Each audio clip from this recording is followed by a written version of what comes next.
Well, good afternoon, everyone. Can I start by acknowledging the traditional owners and custodians of the land on which this event is taking place, and pay my respects to elders past, present and emerging. Can I acknowledge the Attorney-General, the Honourable Shannon Fentiman, and Minister for Justice, Minister for Women and Minister for Prevention of Domestic and Family Violence, Senator the Honourable Katie Gallagher, Federal Minister for Women, Minister for Finance, Minister for the Public Service, Ms Georgina Williams, Board President, UN Women Australia, Board Members, UN Women Australia, Ms Simone Clark, Chief Executive Officer, UN Women Australia, Ms Sarah Moran, Chief Executive and Co-Founder of Girl Gig Academy. Distinguished guests, ladies and gentlemen, boys and girls. Let's give everyone a big round of applause for being here today. Women showed the world what we're made of. 2 years. A decade of escalating sexism brought women and men onto the streets in a way I will never forget. Brittany Higgins, Grace Tame. You'll recall the then Prime Minister said, "We should be grateful no one was shot." A tin ear in a lead balloon.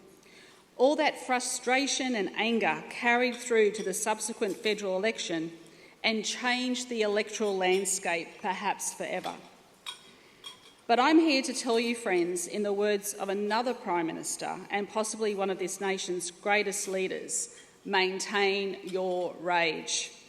Throughout history, the benefits gained by the marginalised have not come because of the generosity of their oppressors.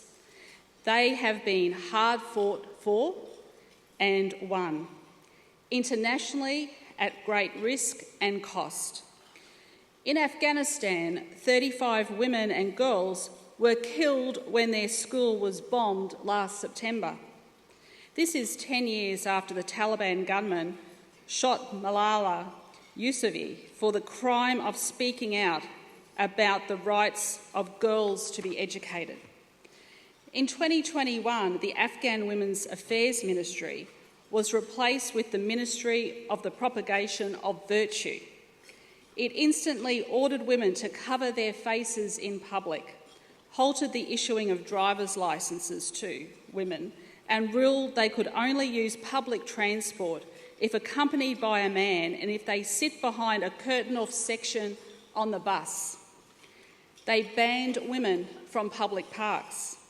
They instructed women employed in the finance ministry to send male relatives to replace them. For their own safety, their protests included the basic human right of allowing girls to go to school can only be seen using the anonymity of social media. In Iran, decades of resentment and repression exploded last September after the arrest and death of 22-year-old Mahsa Amini.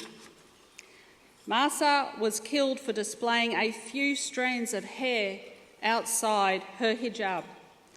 Despite living under one of the most repressive regimes on the planet, thousands of women burned their hijabs.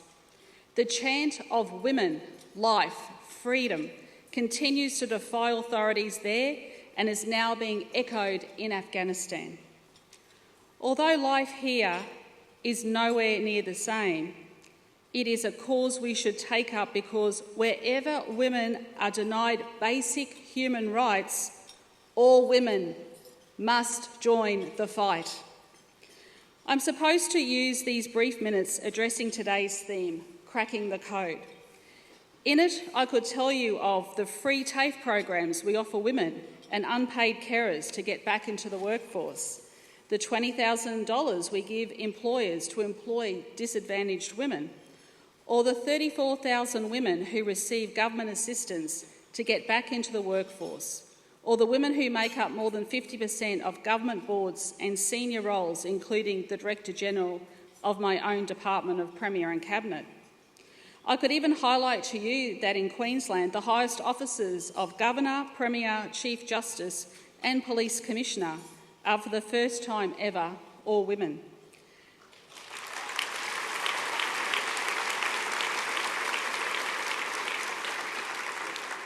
But I imagine none of that matters much to a single mother trying to raise her children on the wrong side of advantage, or to those in Afghanistan or in Iran.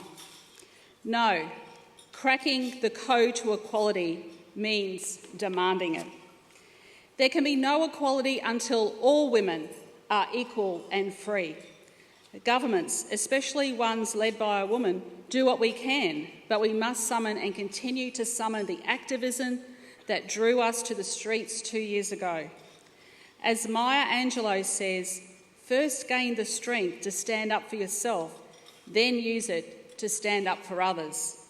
For First Nations people, for victims of domestic and family violence, for the underpaid and the overworked, for people with disabilities, for carers, for the aged, for a voice, for Afghanistan, for Iran.